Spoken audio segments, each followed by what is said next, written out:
Hi, ich möchte unbedingt etwas zu meinem Video über die Metabo KGS 216M ergänzen, das Metabo selbst verschweigt.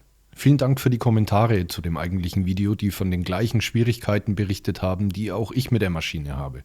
Ich kann dir zumindest für ein Problem noch etwas Wichtiges mit auf den Weg geben. Willkommen bei Toolsinnig. Diese Madenschraube ist mir natürlich schon öfter aufgefallen, man kann sie ja auch kaum übersehen, aber in der Bedienungsanleitung wird sie mit keinem Wort oder Bild erwähnt. Ich habe mir, nachdem ich mein Video veröffentlicht habe, aus Interesse an anderen Modellen ein paar Videos angesehen, unter anderem eines von 100% Michael, der seine neue Kappsäge vorgestellt und gründlich unter die Lupe genommen hat. Dort wurde die gleiche Madenschraube erwähnt und ich dachte mir, Moment, die hat meine doch auch. Diese Madenschraube ist für die Einstellung der allgemeinen Schnitttiefe zuständig.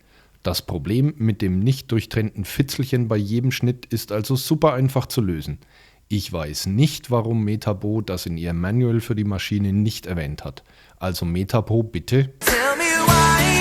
Die Einstellung ist mit Vorsicht zu ändern, da die Übersetzung sehr groß ist. Schon eine Viertel- oder Achtelumdrehung macht da einiges aus.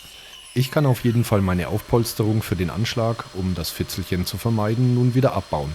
Und das wollte ich dir auf keinen Fall verschweigen, wenn das der Hersteller schon für nicht erwähnenswert erachtet. Mann. Ich hoffe, das Video erreicht möglichst viele Nutzer der KGS 216M und anderer Metabo Kappsägen.